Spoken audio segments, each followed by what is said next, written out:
Good morning dear students. आज हम class 8 के कंप्यूटर सब्जेक्ट के chapter number 2 computer ethics crime and security को पढ़ेंगे। एथिक्स का मतलब होता है नीति, क्राइम का मीन्स हुआ अपराध एंड सिक्योरिटी का मीन्स हुआ सुरक्षा। तो कंप्यूटर में नीति, अपराध और सुरक्षा इनका क्या रोल होता है, इस बारे में पूरा चैप्टर दिया है। इस चैप्टर के कुछ आउटलाइंस मतलब कुछ इंपॉर्टेंट टॉपिक्स हैं, जैसे इसका इंट्रोडक्शन, फिर हम पढ़ेंगे कंप्यूटर एथिक्स के बारे में, फिर हम जानेंगे इंटेलेक्चुअल प्रॉपर्टी राइट्स के बारे में, फिर हम जानेंगे कि कंप्यूटर में कॉपीराइट क्या होता है। उसके बाद हम देखेंगे सॉफ्टवेयर पायरेसी क्या होता है, प्राइवेसी क्या होता है, कंप्यूटर सिक्योरिटी क्या होता है, और फिर कंप्यूटर क्राइम जैसे कि हैकिंग या क्रैकिंग ये क्या होता है, ये टर्मिनोलॉजी क्या होती है, ये हम जानेंगे। एंड एट लास्ट वर्ड्स मतलब जिस पूरे चैप्टर का जो सार है वो हम इस बारे में देखेंगे। सबसे पहले हम देखते हैं introduction. Computers are used nowadays in almost all walks of life. This is called the age of computers. आज के दौर में हम देखते हैं स्टूडेंट्स की कंप्यूटर जो है हर जगह पर इस्तेमाल किया जाता है, और इस युग को हम कंप्यूटर का युग भी कह सकते हैं। Computers are used in education, business, manufacturing, designing, entertainment, research and development. Computer जो है कई सारी फील्ड्स में इस्तेमाल किया जाता है, जैसे कि एजुकेशन में, बिजनेस में, या manufacturing, designing, entertainment etcetera. They are everywhere, be at homes, school, shops, offices, railway stations, airports and hospitals. Computer जो है इन सभी जगहों पर पाए जाते हैं, जैसे कि आपके घर में भी हो सकता है, स्कूल्स में हो, या किसी दुकान में, ऑफिस में, railway station, airports and hospitals, इन सभी जगह पर आपको कहीं न कहीं कंप्यूटर देखने को मिल जाएगा। It is one of the greatest inventions of our time. Computer का जो आविष्कार है हमारे युग में सबसे एक इम्पोर्टेंट इन्वेंशन माना जाता है, यानी महत्वपूर्ण आविष्कार माना जाता है। But as some great inventions are used by bad people to cause harm, similarly computers can also be used to cause harm. लेकिन देखा जाता है कि कितना भी अच्छा आविष्कार किया गया हो, कुछ लोग ऐसे भी होते हैं जो इसका दुरुपयोग करते हैं, और कुछ ऐसा ही कंप्यूटर के साथ भी है कि कंप्यूटर का आविष्कार किस लिए किया गया था, मानव जाति के कल्याण के लिए किया गया था, लेकिन कुछ ऐसे भी लोग हैं जो कंप्यूटर का दुरुपयोग भी करते हैं। सबसे पहला जो टॉपिक है वो है आपका कंप्यूटर एथिक्स। तो कंप्यूटर एथिक्स आखिरकार होता क्या है? Computer ethics is a part of a practical philosophy concerned with how computing professionals should make decisions regarding professional and social conduct. Computer ethics क्या होता है? एक प्रकार का प्रैक्टिकल फिलॉसफी होता है, जिसका उद्देश्य क्या होता है, जो कंप्यूटर की जो मोरालिटी होती है, मतलब इसमें हम यूजर को एक ज्ञान देते हैं कि कंप्यूटर का हमें किस तरीके से अच्छा उपयोग करना है, बुरा उपयोग नहीं करना है। ठीक है, जैसे आप स्टूडेंट्स को देखें या छोटे बच्चों को देखें, जब बच्चे कंप्यूटर या मोबाइल का उपयोग करते हैं तो उन्हें उतना ज्ञान नहीं होता है कि कौन सी चीज करना सही है, कौन सी चीज करना गलत है। तो इसके लिए क्या है, कंप्यूटर एथिक्स यानी कंप्यूटर की जो नीति है, किस तरीके से इस्तेमाल किया जाता है, ये बच्चों को ज्ञान देना जरूरी होता है। और इतना ही नहीं, आखिर जैसे देखा जाता है, आपने न्यूज में सुना भी होगा कि कुछ जो चिल्ड्रंस होती हैं या कम उम्र के जो लोग होते हैं, बच्चे होते हैं, वो कंप्यूटर का गलत इस्तेमाल करते हुए पाए जाते हैं। मतलब जैसे कि किसी भी प्रकार के डेटा चोरी करना या जरूरी इंफॉर्मेशन को चोरी करना। तो इन सभी लोगों के लिए जुवेनाइल कोड्स की को भी बनाया गया है, ताकि इन सभी लोगों को क्रिमिनल कोर्ट तक पहुंचाया जा सके। ठीक है, एट लास्ट कंप्यूटर एथिक्स का जो मतलब होता है वह ये होता है कि इन सभी के अंदर मोरल डेवलपमेंट लेकर मतलब मोरल डेवलपमेंट को बनाना, मतलब moral development in the sense मतलब ये हुआ कि हम सभी के अंदर एक प्रकार की मोरालिटी होनी चाहिए, यानी एक प्रकार से नैतिकता होनी चाहिए कि आपको हमेशा अच्छे कर्म करना। यदि कंप्यूटर अच्छे काम के लिए आविष्कार हुआ था तो हमें उसका हमेशा अच्छे काम के लिए यूज करना है।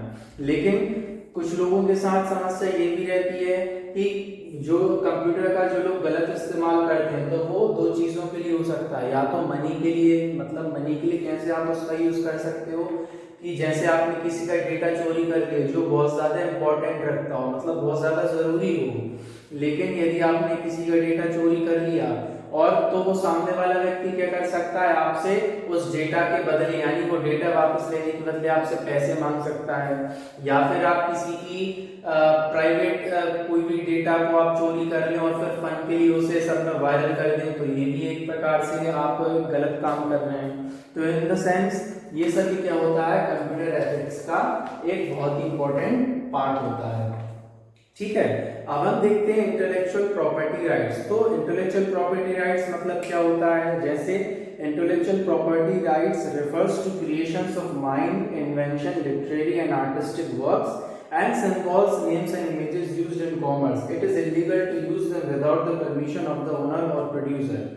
इंटेलेक्चुअल प्रॉपर्टी राइट्स क्या होता है, जैसे आप फॉर एग्जांपल किसी भी सॉन्ग को ले लीजिए, किसी भी गाने को ले लीजिए, जैसे किसी सिंगर का अपन नाम ले, जैसे अरिजीत सिंह होता है, ठीक है। यदि सपोज इसने किसी सॉन्ग को गाया है, तो ये किसका इंटेलेक्चुअल प्रॉपर्टी राइट हुआ, इस पर्टिकुलर सिंगर का हुआ, ठीक है।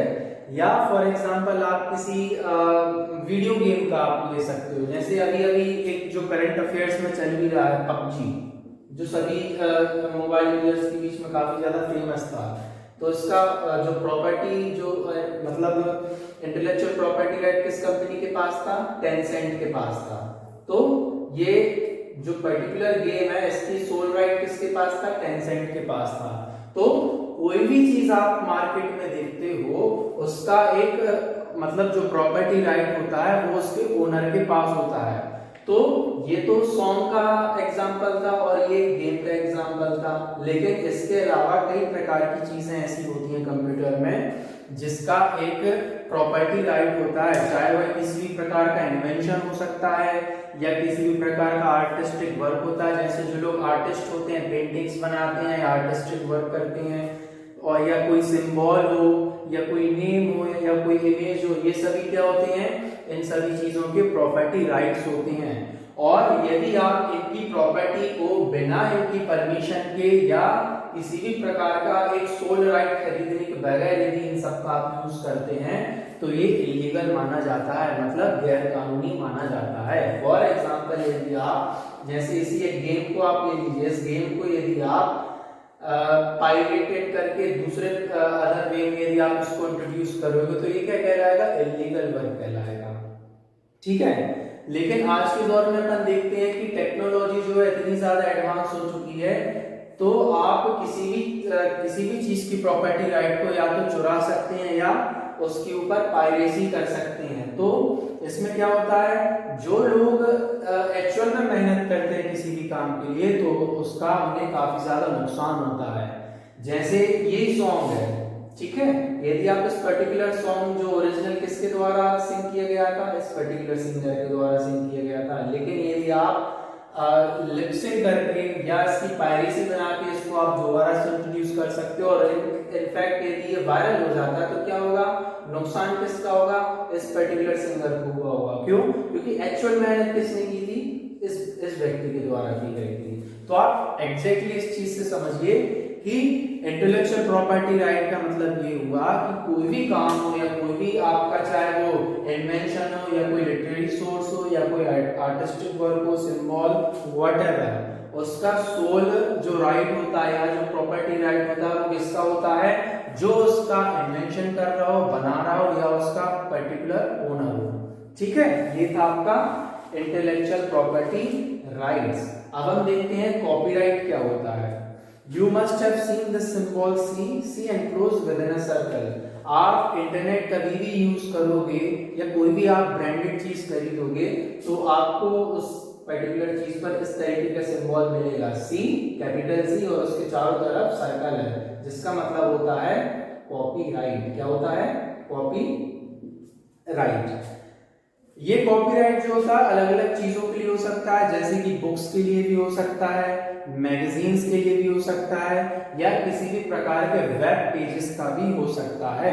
ये जो सिंबल होता है ये वाइडली यानी बड़े पैमाने पर इस्तेमाल किया जाता है, ठीक है।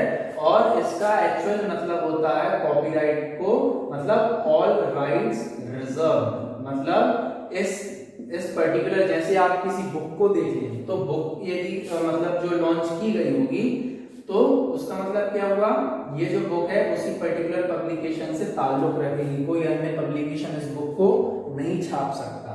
और इसी स्टेटमेंट के कारण जो है जो कॉपीराइट जो होता है उसी पब्लिशर को या उसी रिसोर्स के ऊपर वह हमेशा लागू रहता है। ठीक है, अब हम देखते हैं सॉफ्टवेयर पायरेसी क्या होता है। तो software piracy is the illegal reproduction and distribution of software applications. Pirated software is a very dangerous trend. Software piracy क्या होता है कि जैसे कोई भी सॉफ्टवेयर मार्केट में आया, कोई भी XYZ सॉफ्टवेयर मार्केट में आया और उसे किसी बड़ी कंपनी ने लॉन्च किया, जैसे कोई भी ABC मतलब किसी भी कंपनी ने उसे लॉन्च किया और उस सॉफ्टवेयर की कॉपी या नकल करके दोबारा से उसके बदले नया कोई सॉफ्टवेयर बना दिया जाए तो क्या इसे हम क्या बोलेंगे, सॉफ्टवेयर पायरेसी बोलेंगे। ठीक है, सॉफ्टवेयर पायरेसी जो है यही एक इलीगल वर्क होता है। किसी भी सॉफ्टवेयर को की चोरी करने के बाद उसकी यदि आप उसे दोबारा से अपने तरीके से बना के उसे लॉन्च कर रहे हो तो वह सॉफ्टवेयर पायरेसी कहलाता है। ठीक है, और इससे नुकसान किसको होता है, सभी को होता है। सबसे पहले तो डेवलपर को होता है जिसने एक्चुअल में उस सॉफ्टवेयर को बनाया है, और दूसरा नुकसान होता है यूजर्स को। यूजर्स को कैसे होगा भाई, कि देखो जैसे ये ओरिजिनल सॉफ्टवेयर है, सपोज इस ओरिजिनल सॉफ्टवेयर की एक पर्टिकुलर कीमत तय की गई हो और कुछ ऐसा इस पायरेटेड सॉफ्टवेयर में भी मतलब कीमत तय कर दी गई हो, तो कोई भी यूजर इस सॉफ्टवेयर को यदि परचेस करेगा तो क्या होगा, उससे उसे नकली सॉफ्टवेयर मिलेगा ऑब्वियसली। जैसे सपोज इस सॉफ्टवेयर की कीमत 500 रुपीज थी और इसकी भी 500 रुपीज डिसाइड कर दी गई थी, तो क्या होगा, यदि आप पायरेटेड सॉफ्टवेयर खरीद लोगे तो क्या होगा, आपके 500 रुपीज ऑब्वियसली वेस्ट होंगे। आपको चाहिए ओरिजिनल का लेकिन मिलेगा कौन सा, पायरेटेड सॉफ्टवेयर मिलेगा। तो ये जो टर्मिनोलॉजी जो है वह सॉफ्टवेयर पायरेसी से रिलेट करती है। ठीक है, अच्छा इस सभी में अलग अलग सॉफ्टवेयर पायरेसी के टर्म्स दिए गए हैं। जैसे सबसे पहले टर्म जो दिया गया है वो है and user piracy. And user piracy क्या होता है, all softwares are licensed when someone copies software without the appropriate license. For each copy it is called the end user piracy. It includes both copying and distribution of the software. end user piracy क्या होता है, देखिए सबसे पहले तो आप ये समझ लीजिए कि जितने भी सॉफ्टवेयर होते हैं वह सभी लाइसेंस्ड होते हैं, मतलब उनका एक लाइसेंस होता है इस्तेमाल करने का। और सपोज किसी भी सॉफ्टवेयर का आपको यदि लाइसेंस नहीं दिख रहा है तो ऑब्वियसली आपको समझ जाना चाहिए कि वह सॉफ्टवेयर कौन सा है, पायरेटेड सॉफ्टवेयर है, जिसको चलाने का आपके पास मतलब उस सॉफ्टवेयर को रनिंग के लिए किसी भी प्रकार का लाइसेंस उपलब्ध नहीं किया गया हो। जब कोई व्यक्ति किसी भी सॉफ्टवेयर की कॉपी बना के उसे अदर वे में इंट्रोड्यूस करता है, चाहे वह कॉपी किया गया हो या सॉफ्टवेयर का डिस्ट्रीब्यूशन भी क्यों ना किया गया हो, उसे हम एंड यूजर पायरेसी बोलेंगे। ठीक है, अब हम देखते हैं internet piracy. You can download various software from the internet. You must make sure that the downloads available on the internet are authorized by the owner or publisher for distribution. तो देखिए internet piracy क्या होता है कि किसी भी software को जो है आप इंटरनेट से डाउनलोड इजीली कर सकते हैं। आमतौर पर जो सॉफ्टवेयर होते हैं किसी भी प्रिस्क्राइब्ड वेबसाइट पे आपको मिलेंगे, ठीक है, या जो मोबाइल सॉफ्टवेयर मतलब एप्लीकेशन जो होते हैं वो आपको प्ले स्टोर में मिल सकते हैं। प्ले स्टोर आमतौर पे मोबाइल में 3 होते हैं, पहला होता है गूगल प्ले स्टोर, या एप्पल के जो स्मार्टफोन्स होते हैं उसमें आपको एप्पल प्ले स्टोर मिलेगा, और जो विंडोज के सेलफोन से मतलब लॉन्च किए जाते हैं तो उसमें आपको विंडोज का प्ले स्टोर मिलेगा। ठीक है, और जो अलग जो सॉफ्टवेयर जो आप कंप्यूटर में इंस्टॉल करते हैं तो वो किसी प्रकार की ऑथेंटिक वेबसाइट्स में ही आपको मिलेंगे। किसी भी सॉफ्टवेयर को यदि आप परचेस करना चाहते हैं तो वो आपको हमेशा एक ऑथेंटिक वेबसाइट पे परचेस करना चाहिए। तो ऑब्वियसली यदि आप सॉफ्टवेयर को किसी भी XYZ वेबसाइट से इंस्टॉल कर रहे हैं विदाउट उसकी ऑथेंटिक वेबसाइट से, तो क्या होगा, ये एक प्रकार से इंटरनेट पायरेसी की परिभाषा कहलाती है। ठीक है, फिर हम देखते हैं pre installed software piracy. Some computer manufacturers install software in their computers and sell them to the user. This is a legal process. The manufacturers acquire license for this purpose from the software developer companies. But when a computer manufacturer takes one copy of a particular software and illegally installs it in one or more computers, it performs pre-install software piracy. आप उदाहरण के रूप में समझिए कि suppose आप mobile phone से समझिए इस चीज को, ठीक है। आपने सपोज सैमसंग का मोबाइल परचेस किया, ठीक है, और सैमसंग के मोबाइल में सपोज अमेज़न वालों ने आपको एक कॉपीराइट दिया कि आप इस पर्टिकुलर मतलब जो एप्लीकेशन को आप प्री इंस्टॉल करके देंगे, यानी जब कोई व्यक्ति मोबाइल खरीदेगा तो उसे ये एप्लीकेशन ऑलरेडी इंस्टॉल्ड मिलेगा। वैसे तो आप इसे चाहें तो प्ले स्टोर से भी जाकर इंस्टॉल कर सकते हैं, लेकिन प्री इंस्टॉलेशन का मतलब जब आप नया पीस खरीद कर लेकर आए और उसमें ऑलरेडी आपको इंस्टॉल मिले तो वह प्री इंस्टॉलेशन कहलाता है, ठीक है। और तो इससे मतलब क्या हुआ, ये जो मतलब इंस्टॉलेशन किया जाएगा ये कैसे किया जाएगा, लाइसेंस के साथ किया जाएगा। लेकिन सपोज Amazon वालों ने सैमसंग को किसी भी प्रकार का लाइसेंस नहीं दिया और फिर भी यदि ये इंस्टॉल करके आपको दे रहे हैं तो इसका मतलब क्या हुआ, ये सॉफ्टवेयर प्री इंस्टॉलेशन पायरेसी कहलाएगा। मतलब विदाउट लाइसेंस के द्वारा आप उसे क्या कर रहे हो, इंस्टॉल करके दे रहे हो, ठीक है। और अब आपके मन में आता होगा कि भाई यदि ये लाइसेंस्ड है तो हम तो चाहें तो इसे प्ले स्टोर से भी इंस्टॉल कर सकते हैं। तो फर्क होता है, फर्क ये होता है कि जब आपको ये प्री इंस्टॉल्ड वर्जन मिलेगा तो ये एडवांस्ड वर्जन रहेगा। एडवांस्ड वर्जन के साथ साथ आपको उसमें कई प्रकार के ऐसे सिस्टम्स मिलेंगे जो आपको नॉर्मल प्ले स्टोर वाले ऐप में नहीं मिलेंगे। हो सकता है इसमें आपको कुछ एडिशनल वॉलेट में अमाउंट मिल जाए या व्हाटएवर, तो ये सभी चीजें आपको प्री इंस्टॉल्ड वर्जन में मिल सकती हैं। अब हम देखेंगे काउंटर फीटिंग। काउंटर फीटिंग आखिर क्या होता है? These are similar act and involve the unauthorized duplication, distribution or sale of commercial software. A person who makes copies of Microsoft Office series and sells them and engaging in counterfeiting. देखिए काउंटरफीटिंग मतलब क्या होता है, यह same है, मतलब duplication ही है एक प्रकार का, मतलब नकली सामान बेचना। आप नकली सामान बेचते हैं, वैसे कंप्यूटर में क्या है, नकली सॉफ्टवेयर बेचना। जैसे काउंटरफीटिंग की परिभाषा आप दे सकते हैं। जैसे आप कोई भी कंप्यूटर परचेस करते हैं तो उसमें आमतौर पे आपको विंडोज 7 या विंडोज 2000 ऑपरेटिंग सिस्टम इंस्टॉल करके मिलेगा। लेकिन कई बार क्या होता है कि यदि आप विंडोज 7 की ओरिजिनल सीडी आप परचेस कर रहे हो तो उसकी मैक्सिमम जो प्राइसिंग है वो आपकी 2000 से 2500 रुपीज तक की हो सकती है। लेकिन कुछ लोग क्या करते हैं, उसी ऑपरेटिंग सिस्टम की एक पायरेटेड सीडी बना के आपको कम कीमत में बेचेंगे, तो वह क्या कहलाएगा, ये काउंटरफीटिंग कहलाता है। काउंटरफीटिंग में एक्चुअली होता क्या है कि किसी भी सॉफ्टवेयर की जो एक्चुअल कीमत में उसे कम कीमत में आप यदि बेच रहे हो तो वह काउंटरफीटिंग है। लेकिन इसका मतलब ये नहीं है कि ओरिजिनल सामान ही आपको काउंटरफीटिंग में मिलने लगे, नहीं। ओरिजिनल की यदि आप सॉफ्टवेयर खरीद रहे हो तो उसमें जितने भी सिस्टम्स रहेंगे वो सभी ऑथेंटिक रहेंगे। लेकिन आप यदि पायरेटेड सीडी करके उसे इंस्टॉल करोगे तो उसमें अनऑथेंटिक सिस्टम्स आपको मिलेंगे। मतलब हो सकता है कि उसमें MS वर्ड आपको ना मिले या MS ऑफिस ना मिले, ठीक है। मतलब ये सभी जो उसके अंदर के जो फंक्शंस हैं वो आपको हो सकता है अवेलेबल उसमें ना रहे। अब हम देखते हैं online auction piracy. This takes several forms such as selling of software that is never authorized for resale by a third party. Sometimes online distributors use legal terms and phrases to fool users. देखिए online auction piracy क्या होता है कि suppose आपने flash sale का नाम सुना होगा। फ्लैश सेल में क्या होता है, जैसे एक मोबाइल की फ्लैश सेल होती है कि इतने से इतने बजे तक आपको मोबाइल यदि आप खरीदा तो कम कीमत में मिल जाएगा। तो वो फ्लैश सेल जो टर्म है वो मोबाइल के लिए आप या किसी प्रोडक्ट के लिए यूज कर सकते हो। लेकिन ऑनलाइन ऑक्शन पायरेसी लगभग सेम चीज ही रहती है। जैसे आपको MS ऑफिस का सॉफ्टवेयर परचेस करना हो, आमतौर पे तो आपको सीडी में भी मिलता है, लेकिन हो सकता है कि आपको ये इंटरनेट पर आपको ऐसी तरीके से ऑप्शन में मिल जाए।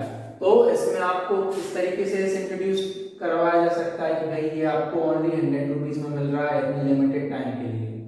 तो हो सकता है कि ये MS ऑफिस जिस डेवलपर ने बनाया हो उसको पता ही ना हो और कोई थर्ड पार्टी इसे डाउनलोड करके और अलग से बेच रहा हो। थर्ड पार्टी का मतलब हुआ कि जैसे मैं किसी शॉप से कोई चीज़ या सॉफ्टवेयर खरीद रहा हूँ और फिर उसके बाद मेरे द्वारा परचेस किया हुआ सॉफ्टवेयर में किसी अन्य व्यक्ति को बेच रहा हूँ, तो जो व्यक्ति मेरे मुझसे जो थर्ड पार्टी जो खरीदेगा वह मतलब थर्ड पार्टी कहलाएगा। ठीक है, तो एक्चुअली ऑनलाइन ऑक्शन पायरेसी में होता क्या है, यही चीज़ होती है कि आप सॉफ्टवेयर खरीद के किसी थर्ड पार्टी को बेच रहे हैं, तो ये ऑनलाइन ऑक्शन पायरेसी कहलाएगा। अब हम देखते हैं quality. Pirated software often does not have various key elements. It also does not have warranty protection or upgrade option. आप जब किसी भी सॉफ्टवेयर को परचेस करते हैं तो उसमें आपको वारंटी भी मिलती है, वारंटी इन द सेंस कि ये इतने समय तक प्रॉपरली वर्क करेगा। लेकिन पायरेटेड सॉफ्टवेयर में आपको ना तो किसी भी प्रकार की क्वालिटी मिलेगी और हो सकता है कि कई उसमें की एलिमेंट्स आपको उसमें ना मिले। ठीक है, अब देखते हैं viruses. Some people may supply dangerous viruses with counterfeit CDs. This may damage your hard disk and ruin your valuable data.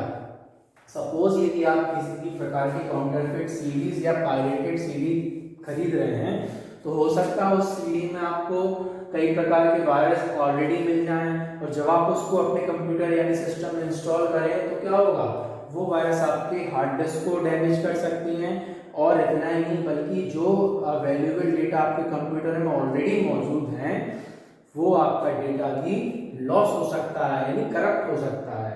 कई बड़ी बड़ी कंपनियां हैं जैसे माइक्रोसॉफ्ट है, एप्पल, सन, ये हर साल कई बिलियन रुपीस यानी कई करोड़ों अरबों रुपए खो देती हैं। किसके कारण? सिर्फ सॉफ्टवेयर पायरेसी के कारण। क्यों? क्योंकि इन कंपनीज की पायरेटेड कॉपीज बनाई जाती हैं और लोगों को बेची जाती हैं और एक्चुअल जो ऑथेंटिक जो मटेरियल जो लोग वो मतलब जो लॉन्च करते हैं वह अनसोल्ड रह जाता है। उससे क्या होता है, इन्हें काफी ज्यादा नुकसान होता है। अब हम देखते हैं एक्चुअल टर्म पायरेसी क्या होता है। ठीक है, अभी हमने देखा था सॉफ्टवेयर पायरेसी के बारे में, अब हम पायरेसी पर्टिकुलर देखते हैं क्या होता है।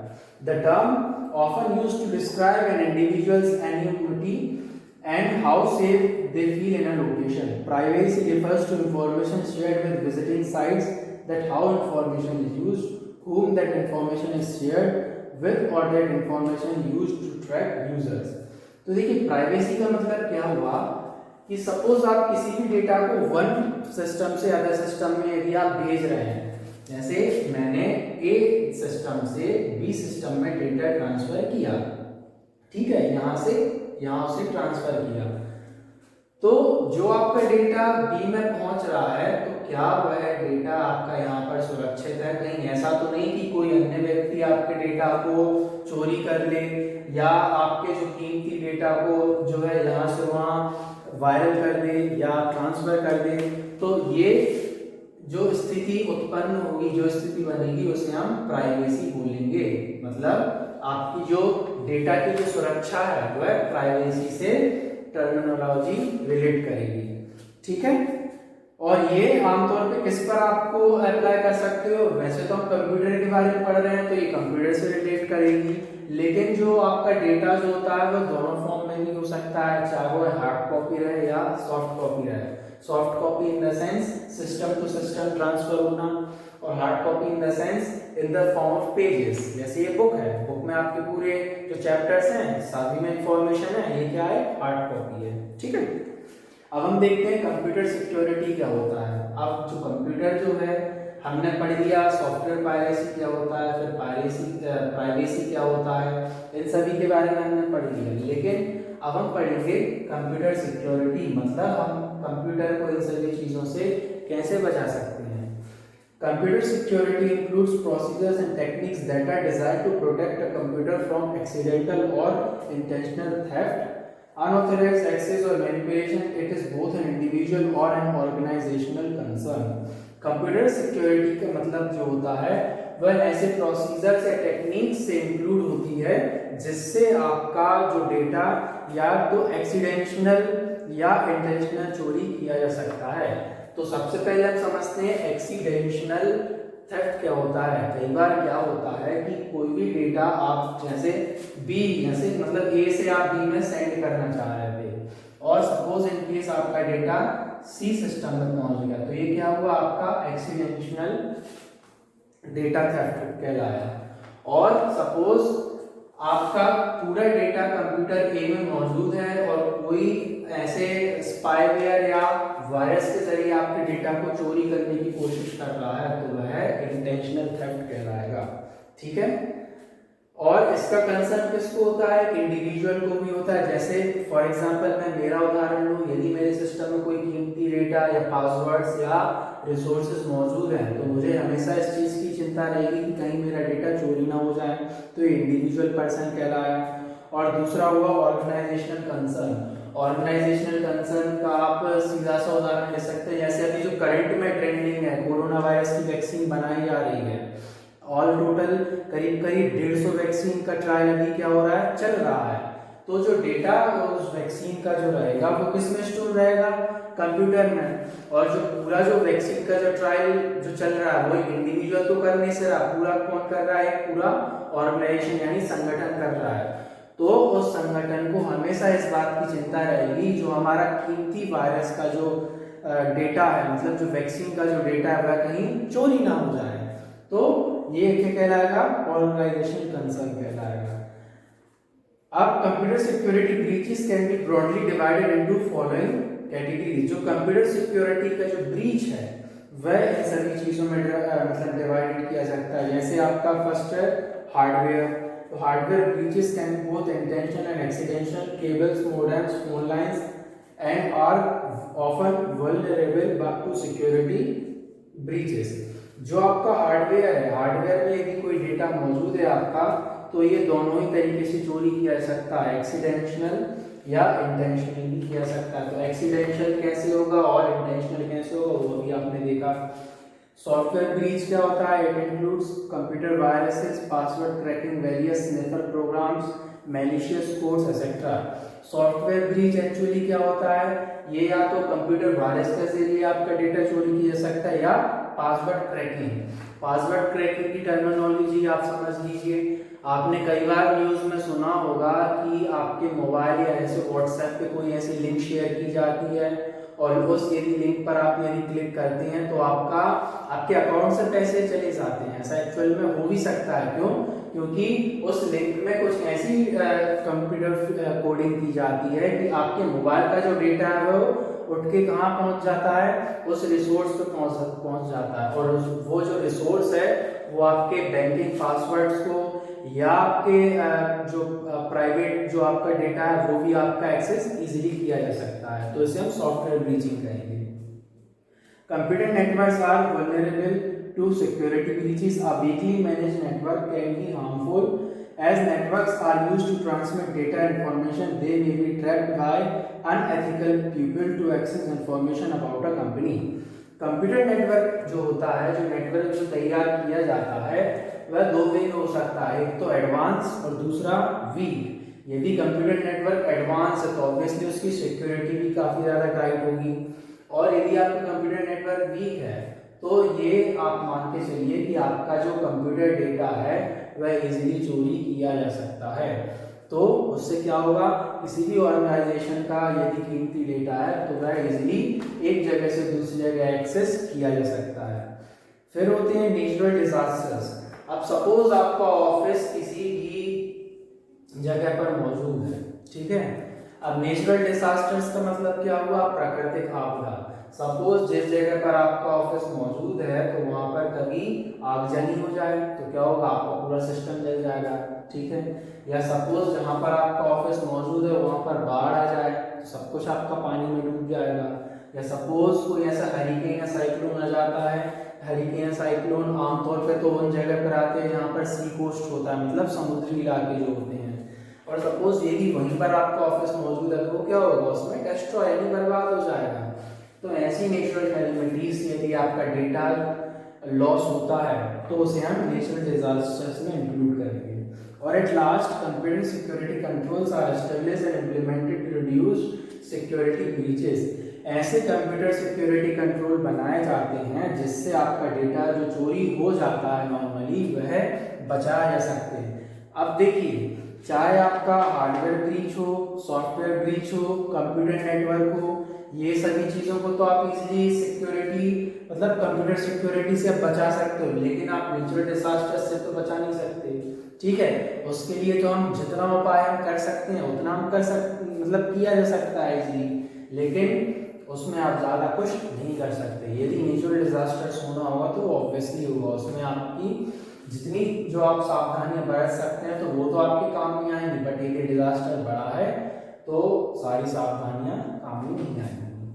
ठीक है, अब इसमें जो है आपको कंप्यूटर सिक्योरिटी कंट्रोल में अलग अलग टर्मिनोलॉजी दी गई है। जैसे आपका एप्लीकेशन कंट्रोल है, application controls are procedure that ensure the security and quality of application in an organisation.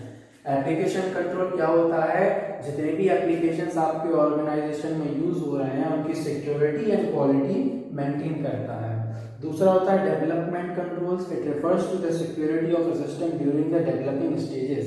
ये एक्चुअली क्या करता है, आपका यदि कोई भी सिक्योरिटी या सिस्टम जो है यदि डेवलपिंग स्टेज यानी वह जो है डेवलपमेंट में है, यानी अभी काम उस पर चल रहा है, तो उसकी सिक्योरिटी भी ये प्रोवाइड करता है। फिर होता है access control, it is a security technique that can be used to regulate who और व्हाट कैन व्यू और use resources in a computing environment. Access control का मतलब ये हुआ कि सपोज किसी भी सिस्टम में आपका डेटा यदि मौजूद है तो उस सिस्टम को कुछ सिलेक्टेड पर्सन ही एक्सेस कर सकते हैं, या तो वो एक्सेस करें इंडिविजुअली डायरेक्टली उसी में मतलब उसी कंप्यूटर पे वर्क करके, या दूसरे नेटवर्किंग के जरिए उसमें एक्सेस लिया जा सके, मतलब कोई अन्य व्यक्ति उस आपका डेटा एक्सेस ना कर सके, इसे हम एक्सेस कंट्रोल में इंक्लूड करेंगे। फिर होता है आपका फिजिकल सिक्योरिटी, तो physical security in the sense are used to protect systems physically from damage. This includes different storage media such as CD, floppy disk, etc. अब आपका जो फिजिकल सिक्योरिटी कंट्रोल है किस तरीके से वर्क करता है, आपका यदि डेटा है तो डेटा या तो आप अपने कंप्यूटर में ही सेव करके रखें, या उस डेटा को किसी भी सीडी में या फ्लॉपी डिस्क में भी सेव करके रख सकते हैं ताकि वह सिस्टम में अवेलेबल ही ना हो। जब आपको उसे एक्सेस करना है तो आप जस्ट उसे इंसर्ट कीजिए और आपका डेटा कंप्यूटर में हो जाएगा। ठीक है, और at last personal controls, these are the procedures to educate end users about various security measures on a computer system or in networks। ये एक्चुअली क्या होते हैं कि आप इसमें किसी भी इंडिविजुअल को एक प्रकार से बताते हैं कि आपका डेटा कहाँ कैसे ट्रांसफर किया जाना है या कैसे क्या एक्सेस किया जाना है, ये सारी चीज़ जो टर्मिनोलॉजीज हैं वो इनमें यूज होती हैं। अब लास्ट में हमारा जो पॉइंट होता है वो है कंप्यूटर क्राइम, हैकिंग या क्रैकिंग। तो देखिए कंप्यूटर क्राइम एक्चुअली होता क्या है, किसी भी डेटा को चोरी करना, किसी भी डेटा की या सॉफ्टवेयर की पायरेटेड सीडी बेचना, ये सब एक्चुअल में कंप्यूटर क्राइम ही कहलाता है। ठीक है, अब हम ये समझते हैं कि हैकिंग क्या होता है। ठीक है, as in the case of other systems and fields there are also crime related to computers. Computer crime results from the deliberate tampering with the data and information. Computer crime जो होते हैं deliberately मतलब आपका data या आपकी information को जानबूझ के चोरी करना या उस पर छेड़छाड़ करना, ये सब जो होता है ये एक्चुअली हैकिंग में आता है। हैकर होता कौन है? A hacker is a person who breaks into a computer system to get illegal access to the information and stored there. A hacker may not cause any harm to the system or organization, but hacking is still illegal and ethical. Hacker वह व्यक्ति होता है जो आपकी बिना अनुमति में computer में एक्सेस कर ले, लेकिन हैकर जो होता है आपका एक्चुअल में आपका जो कंप्यूटर रखा है या मतलब जो सिस्टम अवेलेबल है उस पर तो किसी प्रकार की हानि नहीं पहुंचाता है, लेकिन हैकर क्या है, जो आपके कंप्यूटर में कीमती डेटा मौजूद होगा वो डेटा आपकी चोरी इजीली वह कर लेगा। अब क्रैकर कौन होता है? Cracker is a person who breaks into computer system just like a hacker with the intention to steal passwords, files और programs for unauthorized use. Cracker वह व्यक्ति होता है, ये एक तो हैकर की तरह ही होता है जो आपके कंप्यूटर में एक्सेस करता है, लेकिन इनका मेन उद्देश्य क्या होता है, आपके इंपॉर्टेंट पासवर्ड्स को या फाइल को या प्रोग्राम की चोरी करना होता है। चाहे वह हैकर हो या चाहे वह क्रैकर हो, दोनों ही इलीगल टर्म्स में इंट्रोड्यूस्ड है। और एट लास्ट है इसमें वायरस प्रोग्रामर्स। तो वायरस प्रोग्रामर्स क्या होते हैं? वायरस प्रोग्रामर्स को आप ऐसा बोल सकते हैं कि आपके कंप्यूटर में मौजूद रहेंगे और आपके डेटा को एक जगह से दूसरी जगह बिना आपकी जानकारी के एक्सेस करते चले जाएंगे और आपको पता ही नहीं चलेगा कि आपका डेटा यहाँ से वहाँ पहुँच रहा है। ठीक है, वैसे तो वायरस ये भी होते हैं कि आपकी सीडी के जरिए आपको मिल जाए, लेकिन वायरस अलग अलग टाइप्स के भी होते हैं। कुछ वायरस जो होते हैं आपके कंप्यूटर को सिर्फ हानि पहुंचाते हैं लेकिन आपका डेटा वहीं रहता है। ठीक है, लेकिन कुछ ऐसे वायरसेस भी जो होते हैं जो इंटेंशनली आपके सॉफ्टवेयर तक मतलब सिस्टम तक पहुंचाए जाते हैं और जिनका काम होता है आपका डेटा एक जगह से दूसरी जगह पहुंचाया जाता है। Last words, there are numerous laws to control computer crimes and numerous measures to control security breaches. Companies are spending millions for this purpose. There are numerous occasions of software piracy. Computer control के लिए कई ऐसे नियम बनाए गए हैं ताकि इनमें जो क्राइम हो रहे हैं या जो अनैतिक गतिविधियां हो रही हैं उन पर रोक लगाई जा सके। और जो कंप्यूटर कंपनीज हैं हर साल बहुत पैसा खर्च करती हैं इन सभी की सुरक्षा के लिए, लेकिन फिर भी सॉफ्टवेयर पायरेसी हो या हैकिंग हो या कंप्यूटर वायरस हो, ये सभी आज भी प्रचलन में और इन पर किसी भी प्रकार की रोक नहीं लगाई जा पा रही है अभी तक। Laws are revised, books are written, and even many websites are dedicated to educate the people about the harms and ethical issues. कई प्रकार के ऐसे नियम बनाए जाते हैं या बुक्स में आपको जानकारी दी जाती है, शिक्षा दी जाती है। एक्चुअल में ये जो चैप्टर अपन पढ़ रहे हैं इसका लास्ट वर्ड्स आखिर है क्या? आप यदि स्टूडेंट हैं तो आप कभी भी कंप्यूटर यदि यूज करेंगे तो इन सब की जानकारी आपको पता होनी चाहिए कि किस चीज को हम यदि सॉफ्टवेयर को इंस्टॉल कर रहे हैं तो वह ऑथेंटिक हमें करना है, अनऑथेंटिक नहीं करना है, किसी भी चीज की पायरेसी नहीं करनी है, किसी का डेटा चोरी नहीं करना है। ये सारी मोरल थिंकिंग जो है आपको देने के लिए ही इस चैप्टर को एक्चुअल में आपको पढ़ाया जा रहा है। तो एज यूजुअल इसमें आपकी बुक में मेंशन भी है कि कई प्रकार की बुक्स भी लिखी जाती हैं और कई ऐसी वेबसाइट्स भी होती हैं जो लोगों को जागरूक बनाने का काम करती हैं कि हमें ये सारी चीजें नहीं करनी चाहिए। लेकिन फिर भी आज के दौर में क्या है, जो पायरेसी है या डेटा चोरी है, ये सारी चीजें आज भी प्रचलन में है। लेकिन ये हम एक मॉरल यदि ह्यूमन बीइंग है तो वो जो व्यक्ति है ये सारी चीजों से हमेशा बचकर चलेगा। ठीक है, और सारी जो मोरल थिंकिंग जो है वो उनमें फॉलो करेगा। ठीक है, तो स्टूडेंट्स ये था आपका chapter 2 computer ethics, crime and security. I hope ये आपको वेल एक्सप्लेन हो गया हो, और इन केस यदि आपको कोई डाउट फिर भी रहता है तो आप इजीली मुझसे डाउट अपना क्लियर कर सकते हैं।